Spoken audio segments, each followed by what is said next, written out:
O cirurgião em questão causa morte em vez de salvar vidas. Nós testemunhamos o incidente policial onde seu parceiro é levado ao hospital com dificuldade. O Dr. Paul Kersey cuida do policial ferido, mas infelizmente não há muito que possa ser feito. O diagnóstico é fatal. O parceiro se sente culpado, embora tenha feito tudo o que podia. Uma enfermeira chama Paul, informando que ele precisa trabalhar em outro caso. Enquanto ele sai, o policial grita: "Então você vai salvar aquele monstro agora?" Sim, ele vai para casa. Paul olha para seu relógio quebrado enquanto conversa com sua esposa Lucy. De repente, eles ouvem um grito animado vindo de cima. É sua filha Jordan. Talvez ela tenha conseguido uma bolsa de estudos. Ela desce, agindo calma e tranquila, mas explode de alegria. Ela foi aceita na faculdade dos seus sonhos e eles estão muito orgulhosos dela. Mais tarde, eles assistem a um jogo de futebol em que Jordan está participando. Um dos pais está agindo de forma arrogante, começando a gritar com o árbitro e usando palavras ofensivas. Paul pede para que ele se acalme e prescreve uma pílula para relaxar. O homem contra-ataca querendo prescrever socos a Paul. Uma briga quase se inicia, mas Lucy intervém, protegendo o time do Paul. Depois que as maldições são proferidas durante o almoço, todos estão animados com o início da faculdade de Jordan. No entanto, o irmão de Paul, Frank, sugere que ela aprenda artes marciais para se defender de qualquer garoto assustador. Também conhecido como macho beta, Frank é pego de surpresa quando Jordan mostra seus movimentos habilidosos, estrangulando-o de brincadeira. Isso desperta o interesse de Frank, que aprecia as habilidades dela. Na verdade, Jordan tem treinado Krav Maga semanalmente, algo impressionante aos olhos de Frank. Do lado de fora do restaurante, Frank pede 2.000 a Paul para pagar algumas dívidas do passado. Como um bom irmão, Paul aceita o pedido. Nesse momento, o manobrista chega e Frank faz uma brincadeira sobre Paul ser o homem com todo o dinheiro, mas é apenas uma piada passageira para ele. No entanto, o manobrista leva a brincadeira a sério e começa a observar Paul e sua família com curiosidade. Parece que ele suspeita que Paul tenha dinheiro e uma vida feliz. Mais tarde, quando a família se prepara para sair e comemorar o aniversário de Jordan, Paul recebe uma ligação urgente para ir trabalhar. É uma situação triste, mas todos entendem que as mulheres ficam animadas com compras. Lucy planeja animar Jordan com um bolo caseiro, mas primeiro precisa do seu iPad. Jordan se levanta para buscá-lo, mas percebe que não está onde costuma estar. Lucy nota que uma das janelas está aberta e suas suspeitas aumentam ao ver pegadas sujas pela casa. De repente, Jordan grita e a realidade da situação se instala rapidamente. 3 homens mascarados invadiram a casa e fizeram delas reféns. O líder, Knox, força Lucy a levá-lo até o cofre, enquanto Jordan fica com Joe e Fish. Lucy luta para abrir o cofre sob pressão, enquanto Jordan recebe vibrações assustadoras de Fish. Seu parceiro pede para ele parar de brincar e eles começam a discutir. Jordan aproveita o momento e ataca com uma faca, seguida por Lucy, que joga água fervente em Fish como uma forma de retaliação.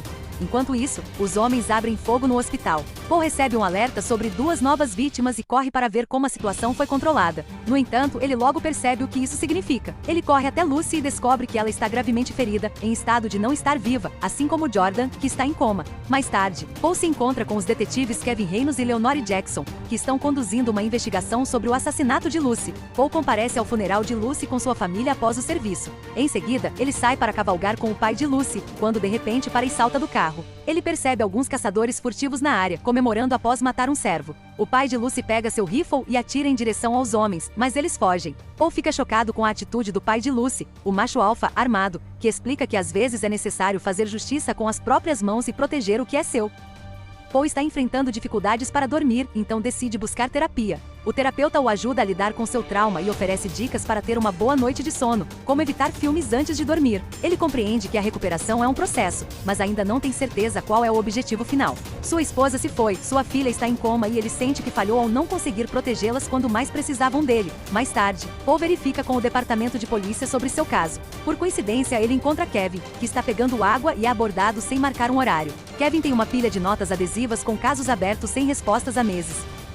No entanto, ele garante a Paul que seu caso é diferente, pois não está relacionado a gangues, lembrando de que as gangues vivem de acordo com o antigo provérbio chinês de que pontos levam a pontos. Kevin implora a Paul que tenha fé e paciência, mas isso apenas faz com que Paul se sinta ainda mais impotente. À noite, Paul decide dar um passeio e, durante o percurso, presencia 2 capangas assediando uma mulher. Ele intervém, impedindo os homens de machucá-la.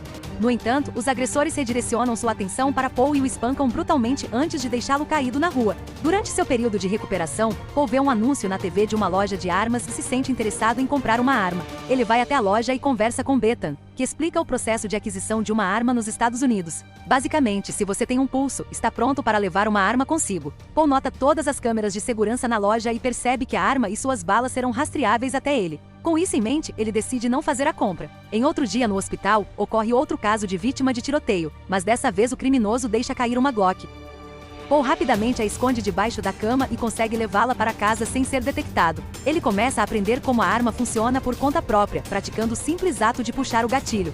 Através de uma montagem de treinamento, intercalada com seu trabalho diurno de salvar vidas, vemos Paul se preparando para agir à noite. Em uma noite, ele verifica Jordan e descobre que sua condição piorou. Agora ela está tendo convulsões. Por precaução, ela foi amarrada à cama. Paul observa a ironia de sua filha estar essencialmente algemada enquanto os agressores que fizeram isso com ela estão livres, aproveitando suas vidas. Chegou a hora de agir. Paul veste um moletom e sai em busca de problemas. Logo testemunha um roubo de carro, onde 2 bandidos atacam um homem e sequestram sua namorada dentro do veículo. Paul grita e os criminosos respondem imediatamente com tiros. Ele revida, causando um acidente ao disparar contra o carro. Durante o confronto, Paul é atingido na mão. Enquanto isso, alguém está gravando tudo e certamente se tornará um vídeo viral. Um dos ladrões de carro sai do veículo cambaleando e começa a atirar de forma desordenada. Paul espera pelo momento perfeito e de repente age. Ele se aproxima rapidamente do bandido e o derruba, pondo um fim à sua vida de uma vez por todas. Então, Paul entra no carro e verifica o motorista que está ileso e prestes a partir. Horas depois, os detetives chegam ao local. Após conversar com a testemunha que gravou o incidente, eles descobrem que o vídeo realmente se tornou viral. Em casa, Paul vê seu trabalho sendo útil para si mesmo e está gostando disso. No dia seguinte, enquanto dirige para o trabalho, Paul sintoniza o rádio e ouve todos falando sobre seus atos heróicos como vigilante. Até lhe dão o apelido de ceifador. No trabalho, Paul cuida de um garoto que foi baleado na perna. O garoto conta a Paul que o suposto vendedor de sorvete fez isso com ele porque ele se recusou a comprar drogas. E ele não está se referindo a deliciosos doces gelados. Paul verifica o endereço do garoto e garante a ele que tudo ficará bem. Fiel à sua palavra, Paul faz uma parada no local enquanto a música de Typical toca ao fundo. Ele encontra o nome da rua e vai em busca do vendedor de sorvete. Paul se apresenta como seu último cliente antes de descarregar sua raiva no peito do homem. A reação subsequente é confusa, com alguns achando que os vigilantes estão diminuindo e outros achando que a violência está aumentando. Kevin e seu parceiro chegam ao local e veem algumas crianças reencenando a cena. Kevin observa que o menino está atirando com a mão esquerda, o que desperta seu interesse. Ele revisa as filmagens do ceifador e descobre que o misterioso homem é canhoto. De volta ao trabalho, outra vítima de tiro é trazida, e desta vez é Miguel, que Paul reconhece por sua tatuagem. Enquanto Paul usa um desfibrilador em Miguel, ele nota um relógio bastante familiar, é o seu. Curioso, Paul pega o telefone de Miguel das lâmpadas âmbar e desbloqueia-o com o polegar. Lá, ele encontra uma foto do seu endereço. Além disso, ao vasculhar os contatos de Miguel, Paul descobre que todos os itens roubados do cofre estão sendo vendidos em uma loja de penhores. Então, Paul decide fazer uma visita ao proprietário conhecido como Rabo de Cavalo e menciona o nome de Miguel, deixando o Rabo de Cavalo desconfiado. Enquanto circula ao redor de Paul, Rabo de Cavalo nota uma etiqueta de necrotério em seu moletom, o que o deixa preocupado. Ele casualmente envia mensagens de texto para alertar Peixe sobre a visita surpresa de Paul. Paul pergunta a Rabo de Cavalo se ele tem algum relógio, e Rabo de Cavalo confirma. Ele pega um objeto estranho em forma de arma, mas Paul rapidamente reage e esfaqueia a mão de Rabo de Cavalo, forçando-o a levá-lo até seus pertences. Paul é levado para trás para encontrar suas coisas, mas momentos depois, Peixe aparece e tenta atirar em Paul.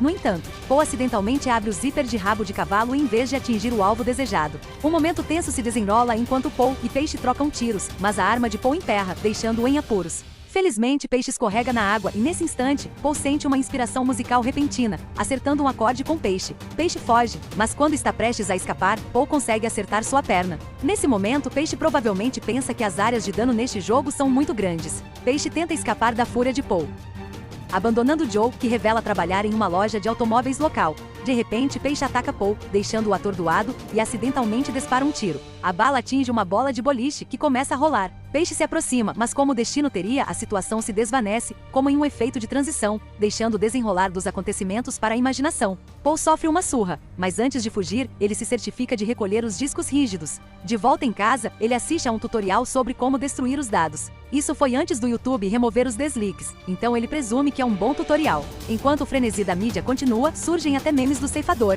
No trabalho, Paul recebe a visita dos detetives. Houve uma descoberta no caso de um homem chamado Peixe Fritou, e eles encontraram a loja de penhores com todas as suas coisas. Claro que ele já sabe de tudo isso, mas finge estar surpreso de qualquer maneira. Você pensaria que Kevin poderia identificar quando alguém tem um alter ego sombrio até agora, certo? Porque Breaking Bad. Depois, Paul vai para a garagem onde Joe trabalha. Joe trata rudemente, dizendo que está fechado. Paul pega uma chave inglesa e aperta o botão de desligar de Joe. Em seguida, ele coloca Joe dentro do carro, segurando-o com um pé de cabra. Utilizando suas habilidades de cirurgião, Paul logo obtém respostas de Joe. Joe revela que Knox foi o cérebro por trás de tudo, mas ele não é alguém que seja facilmente encontrado. Aparentemente, Knox encontrará Paul com todas as informações necessárias. Paul entrega uma frase doentia, a corrente e antes de puxar a corrente e condenar Joe a um caixão de carro. Enquanto os detetives fazem uma visita franca, eles acreditam que ele é o ceifador, pois ele é canhoto, tem motivo e não tem um histórico tão limpo. Cortamos para Paul relaxando com Jordan, que não é muito faladora. Ele recebe uma mensagem de um número desconhecido ameaçando revelar a verdade sobre ele. O telefone toca e é Knox. Ele convida Paul para encontrá-lo em um clube, mas não para dançar. Temendo por seu irmão Frank, Paul verifica, mas ele parece não estar em casa. Frank entra e se depara com a bagunça no porão de Paul, vendo balas e percebendo o que está realmente acontecendo. De volta a Paul, ele chega ao clube e é instruído a encontrá-lo no banheiro. Lá dentro, ele atende o telefone e se prepara. Ele dispara enquanto todos fogem com medo. A porta se abre, mas está vazia. De repente, Knox aparece por trás, atirando e usando um escudo humano como proteção. Paul se protege, mas se recusa a atirar de volta temendo pelos inocentes. Usando sua inteligência excepcional, ele avista uma caixa elétrica e atira, mergulhando na escuridão. Paul foge no rescaldo, enquanto Knox acaba no hospital e os detetives chegam para interrogá-lo. Ele revela que sabe quem era o atirador antes de revelar o nome.